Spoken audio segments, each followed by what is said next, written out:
Profit લાઇટમાં આપનું સ્વાગત છે. આજે આપણે પ્રોફિટ લાઇટમાં મળતા અલગ અલગ મેનુ ઓપ્શન્સ વિશે જાણશું. સૌપ્રથમ પ્રોફિટ લાઇટ ચાલુ કરશું એટલે ટ્રાન્ઝેક્શન ઓપ્શન છે. ટ્રાન્ઝેક્શન ઓપ્શનમાં તમે દરેક પ્રકારની એન્ટ્રીઓ અહીંથી કરી શકશો, જેવી કે કેશ, બેંક, જર્નલ, પરચેઝ એટલે ખરીદીની પરચેઝ એન્ટ્રી અને પરચેઝ રિટર્ન, એવી રીતના સેલ્સ રિટર્ન અને સર્વિસ એન્ટ્રી, ઇનવર્ડ સર્વિસ અને આઉટવર્ડ સર્વિસ એન્ટ્રી. ત્યારબાદ રિપોર્ટ ઓપ્શન મળે છે. રિપોર્ટ ઓપ્શનમાં ડેઇલી રિપોર્ટ્સ, એમાં cash book, bank book, journal book, day book, sales register જે તમને બિલવાઇઝ મળશે અને પરચેઝ રજિસ્ટર તે પણ બિલવાઇઝ રજિસ્ટર મળી શકશે. ત્યારબાદ ledger accounts, trial balance, transaction trial balance sheet, stock statement જેમાં આઇટમ સ્ટોક લેજર મળશે અને યુનિટ પ્રમાણે સ્ટોક સ્ટેટમેન્ટ મળી શકશે. ત્યારબાદ જીએસટીના દરેક રિટર્ન તમે અહીંથી જોઈ શકશો, GSTR 1, 2, 3 અને 4.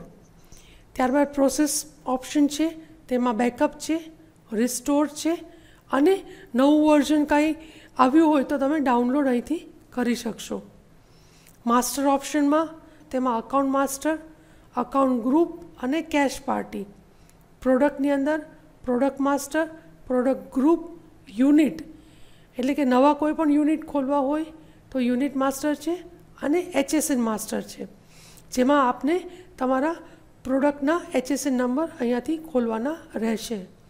અધર માસ્ટરની અંદર વાઉચર પ્રિફિક્સ સેટઅપ છે, યુઝર ડિફાઇન્ડ ફિલ્ડ્સ એટલે કે વધારાના ફિલ્ડ્સ આપેલા છે સેલ્સ પરચેસમાં, અને કેશ બેંક એન્ટ્રીમાં પણ યુઝર ફિલ્ડ મળે છે.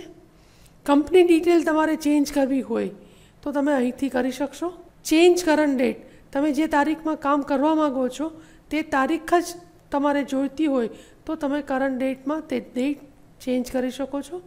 અને અપિયરન્સમાં તમે તમારા સોફ્ટવેરના ફોન્ટ સાઇઝ, તમારે કલર કાંઈ પણ ચેન્જ કરવું હોય તો તમે અપિયરન્સમાંથી ચેન્જ કરી શકશો. અબાઉટ અસ છે, તમારે જો કાંઈ અમારા વિશે માહિતી જોતી હોય તો તમે અહીંથી મળી શકશે. તેવી જ રીતના તમારે કાંઈ એક પછી એક અલગ અલગ ટેબ્સ ખુલી ગયા હોય તો એકસાથે તમારે ટેબ્સ બંધ કરી દેવા હોય તો ક્લોઝ ઓલ ફોર્મનો પણ ઓપ્શન મળે છે.